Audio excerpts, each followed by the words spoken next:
香港中環的某個下午，謝霆鋒的辦公室窗簾緊閉，空氣裏彌漫着雪茄與火藥味並存的壓抑感。桌上那份攤開的遺產分配文件，被一隻青筋暴起的手狠狠拍下，只覺劃破掌心滲出血珠，他卻渾然不覺。對面站着的律師推了推金絲眼鏡，低聲重複着遺囑執行條款，而謝霆鋒只是死死盯着文件上那行刺目的數字，像柏之所欲四胎女人。赫然分得謝賢名下30%不動產與基金權益。門外助理聽見裏頭傳來文件撕裂的脆響，緊接着是謝霆鋒沙啞的嘶吼，他是不是老糊塗了？走廊盡頭，王菲的經紀人匆匆掛斷電話，面色浮雜地搖了搖頭。這場關於謝賢遺產的風波，像一顆深水炸彈，將謝家多年雍瓷的表面平靜炸得粉碎，而所有矛盾的起點，竟是一份據說在謝賢89歲壽辰當晚秘密簽署的補充協議。時間倒回3個月前，謝賢在淺水灣寓所跌倒入院的消息傳出時，外界只當是尋常老人健康預警。彼時謝霆鋒正忙於新電影後期，像柏之則被拍到帶着3個兒子在東京迪士尼遊玩，王菲更是在北京籌備自己的巡迴展覽。誰也未料到，住院期間謝賢竟單獨約見了自己的私人法律顧問，前後3次修改遺囑內容。據醫院護士匿名透露，那幾日謝賢精神尚好，常坐在窗邊翻看舊相冊，尤其對着像柏之早年與他的合照發呆，上面懸夾着 Lucas 和 Quintus 的幼稚園畫作。而就在出院前一天，他執意讓律師帶來最終定稿，親手按下了指模。這份遺囑的核心變動在於，原本均分給謝霆鋒、謝婷婷及2個信子的房產與股權，突然被挖出30%成立專項信託基金，受益人注明為像柏之女士之4胎女人，即謝家第4孫備承運。問題在於，公眾認知里像柏之只有3個兒子，所謂4胎女遺聰未在任何官方渠道被證實過。謝憑空冒出的女嬰，瞬間點燃了所有八卦引擎。謝霆鋒接到消息時正在剪輯室看粗剪樣片，助理遞過手機，他掃了眼屏幕上的律所電郵，面色驟然鐵青。他第一時間嘔車前往父親住處，傭人說謝賢去了翁多利亞公園餵鴿子。等了1個多小時，才見老爺子拄着拐杖慢悠悠回來，身上全披着那件穿了多年的灰色開衫。謝霆鋒壓着嗓子問遺囑的事，謝賢卻擺擺手說都寫清楚了，你看了就明白。當兒子追問像柏之4胎女人究竟怎麼回事，謝賢忽然沉默，望向窗外許久，只回了句：有些事我答應過人家不能說。這話像根鉗扎進謝霆鋒心裡，他立刻聯想到張柏芝去年確實有過長達半年的神孕期，社交媒體停更，連好友生日派對都缺席。當時港媒便瘋傳他秘密產女，但遭經紀人強硬否認。如今父親遺囑錯實了傳聞，謝霆鋒感覺自己像個被蒙在鼓裡的小丑，憤怒從腳底直衝天靈盒。接下來1週，謝家內部幾乎每日都有激烈交鋒。謝霆鋒的妹妹謝婷婷從加拿大打來越洋電話，語調急促地表示自己尊重父親決定，但要求查看完整賬目，確保信託運作透明。而謝霆鋒則聘請了另一位獨立律師，試圖以立遺囑人精神狀態存疑為由申請復核。法庭文件顯示，謝賢簽約前3天曾服用過鎮靜類藥物，這成了謝霆鋒團罪的主攻方向。與此同時，像柏之方面始終保持緘默，只通過工作室發布了一條簡訊，稱者自稱家庭事務不便對外回應。這種迴避姿態在輿論場上被解讀為默認，網友翻出他去年第一仗腹部微隆的街拍，放大再放大，各種分析貼鋪天及地。有人計算時間線，若4胎女人存在，受孕節點恰在他與謝霆鋒因大兒子升學問題頻繁會面的那段日子，狗血聯想由此滋生。更有所謂知情人士爆料，說謝賢曾私下對老友感慨柏之這3個信子帶得好，我想給他多一份保障，但這份保障卻以未公開的孫女之名，難免讓人浮想聯翩。王菲的名字在這團亂麻中被切割得最為乾淨，遺囑白紙黑字列明受益人，當中並無任何足於他的份額。有記者拍到他在機場被圍堵時，只淡淡說了句別人的家事我不評論，隨即帶上耳機走進貴賓通道。但謝霆鋒身邊人透露，他率文件當天晚間曾致電王菲，通話不足3分鐘便掛斷，之後整個人窩在沙發裏灌了大半瓶威士忌。王菲的閨蜜在私人飯局上透露，亞菲覺得這件事裏最可笑的是外界硬要把他拉扯進嚟，剪不剪的，他真沒那麼在意。可公眾不信，二手詞條掛着王菲零份額，底下評論兩極分化，一派嘲諷他終究沒拿到謝家入場券，另一派則讚他清高退俗。而謝霆鋒的失態，恰恰暴露了他對父親安排的不甘。他氣的畫苦不是王菲未分到剪，而是自己作為長子，竟對家族血脈的秘密後知後覺，那份掌控感的崩塌比財富流失更令他刺痛。隨着為祝福核聽證會臨近，更多細節被港媒剝繭抽絲。原來那份信託基金的執行人並非謝霆鋒或謝婷婷，而是謝賢相識50年的老友、退休大法官鄭百年。鄭百年接受書面問詢時證實，謝賢曾親口說明，該筆基金專門用於4胎女人的教育、醫療及成年後創業啟動，待孩子滿22歲可自行支配本金。在此之前，由陳百年與一位匿名監察人共同監管。這匿名監察人又被猜測是張柏芝的胞弟張豪龍，但張豪龍面對鏡頭連連擺手，笑得尷尬。最揮劇性的是，有娛記翻出謝賢10年前的專訪，彼時他談及人識張柏芝，眼眶泛紅，說他為我謝家生了3個孫，這份情我記一輩子。當時中人只當是客套，如今看來竟是伏筆。而張柏芝多年來每逢謝賢生日必帶3子登門賀壽，親手煲湯送藥，比起常年在外拍戲的謝霆鋒，陪伴的時間確實多出數倍。謝賢晚年孤獨，膝下承歡的多是張柏芝如信子們，情感傾斜或苦早非財富數字所能衡量。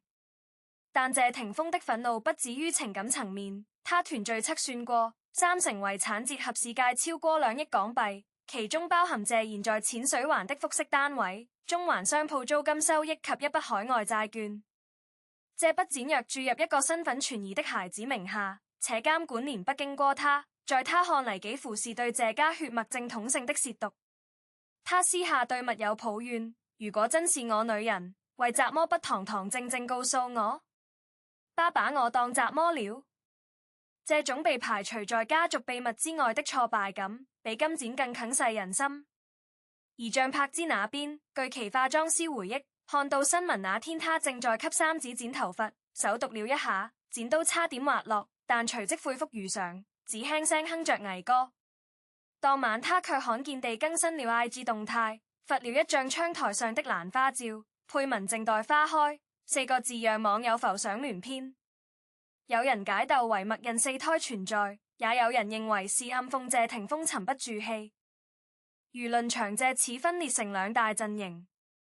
一方支持謝霆鋒擁權，認為遺囑違背常理，4胎女身份不明，疑似有人鑽空子；另一方則抨擊謝霆鋒寄國家財，忽視父親晚年情感需求，更指他對王菲的保護欲過強，才遷怒於遺產分配。兩派在社交媒體上互相攻伐，連帶着把謝賢早年風流債、迪波拉的印引、謝霆鋒與張柏芝離婚納莫全都翻出來炒冷飯。更有甚者，偽造所謂4胎女出生證明在暗網流傳，逼得香港入境處罕見發聲明澄清係偽造。這場鬧劇裏，謝家每位成員都像被架在玻璃櫥窗裏的標本，每一寸私印都被圍觀者用放大鏡審視。唯獨謝賢本人，在風波最盛時被拍到獨自在茶餐廳吃菠蘿包，記者擁上去追問，他放下叉子，緩緩說：我船未死呢，遺產分配是我自己的事，誰再亂寫，我告到他破產。語氣不怒自威，但眼神裏掠過一絲疲憊。謝霆鋒的復核申請最終被家事法庭以證據不足駁回，法官指出立遺囑當日醫院記錄顯示謝賢意識清晰，真正劑用量在安全範圍內，且有2名獨立見證人全程在場。敗訴那天，謝霆鋒未有上訴，而是獨自去了父親公寓，父子倆關着門談了整整4個小時。傭人送茶水時聽見裏頭時而沉默，時而傳來謝賢蒼老的咳嗽聲，最後是謝霆鋒低沉的一句算了，你保重身體。出嚟時他眼圈泛紅，面對蹲守的媒體隻字未提，嘔車直奔王菲的公寓。隔天，王菲被拍到挽着他的洛博礦菜市場，兩人買了鯽魚和豆腐，像尋常夫妻般討價還價。這一畫面被解讀為謝霆鋒終於放下執念，回歸生活本身。而像柏芝那邊依舊沒有公開露面，但他的律師向信託監管人提交了受益人身份確認文件。據港媒引述內部消息，文件附帶一張英人足印卡，日期與謝賢住院前夕吻合。直到2週後，一場小型慈善晚宴上，謝霆鋒與像柏芝意外同場，兩人隔着一張圓桌，全程無交流。但散場時，謝霆鋒經過像柏芝身側，被鏡頭捕捉到極短暫的停讀，嘴角似乎動了一下，像說了句雜麼。唇語專家事後分析，可能是好好照顧。像柏芝則微微頷首，隨即轉身走向保姆車，車上隱約傳來英人咿呀聲。這是4胎傳聞以來最接近實錘的瞬間，但雙方團聚再未就此回應。謝賢則在一次電台採訪中被問及家庭關係，他笑着說：霆鋒長大了，柏芝是好媽媽，亞菲更是明白人，我這把年紀只想他們和和氣氣。主持人追問信託細節，他忽然嚴肅起來：那孩子勝不勝這不重要，重要的是他平安，我謝賢答應過的事，死也要做到。這句話讓所有陰謀論瞬間失聲，因為老人語氣裏的堅定遠超出財產分爭的格局，更像是某種承諾的兌現。其實總觀整場遺產風波，核心矛盾不在於錢，而在於信息不對稱引發的信任崩塌。謝霆鋒憤怒的是父親越過他直接定義了一個新的家族成運，且以遺產為紐帶將其強行綁定。像柏芝沉默的是他作為母親保護幼女的天然本能，不願孩子過早暴露在聚光燈下。王菲坦言的是，他始終站在謝霆鋒伴侶的位置，而非謝家財產爭奪者。那份從容恰好反襯出旁人的焦慮，而謝賢的固執，則是一個慈母老人對自己生前身後事的最後掌控。他用法律手段完成了一次情感補償，哪怕這種補償在外人看來突兀甚至荒唐。但家事從來不是非黑即白的判例，他三集着陪伴的時長、記憶的溫度、虧欠的重量。謝賢住院時守着床前的到底是誰？深夜給他亦被覺的又是誰？這些日常碎片積累成的偏向，絕非法庭上幾份醫療報告能夠衡量。當喧囂漸漸沉澱，我們該清醒地意識到，明星遺產案沖嚟都是公眾情緒的投射器。我們將自己對家庭公平、代際矛盾、婚姻忠誠的焦慮，統統灌注進這家這場揮里，選擇性暫聚，激情輸出。卻忘了那些被消費的細節背後，是真實活着的7個人，包括那個未曾露面的英人。謝霆鋒摔文件那一刻的暴怒，與其說是對金錢的貪婪，不如說是對親情溝通斷裂的磨礪。像柏芝的靜默，是身為母親的自我保護；王菲的超然，是歷盡千帆後的智慧；而謝賢那份被斥為糊塗的遺囑，或苦恰恰藏着他對家最樸素的解鬥，不是按血緣遠近分配，而是按誰曾在他病榻前遞過一杯溫水。我們無權審判他們的選擇，但有權警惕自己敲擊鍵盤時的烈氣。現在，所有當事人已回歸各自軌道。謝霆鋒的新片如期上映，片中有一句台詞被觀眾反覆咀嚼：我們爭了半輩子輸贏，最後發現家不是棋盤。像柏芝的社交賬號開始更新與三子的日常，角落偶爾閃過粉飾搖鈴。他不再刻意遮掩，也不主動宣示。王菲的巡迴展增設了一組名為無題的影像裝置，全是流動的雲。觀者說那像極了他的處世哲學。謝賢每月仍固定去茶餐廳，遇到粉絲合影來者不拒，只是不再談及遺囑半個字。這場風波終將被新八卦覆及，但留給我們的思考不該隨之蒸發。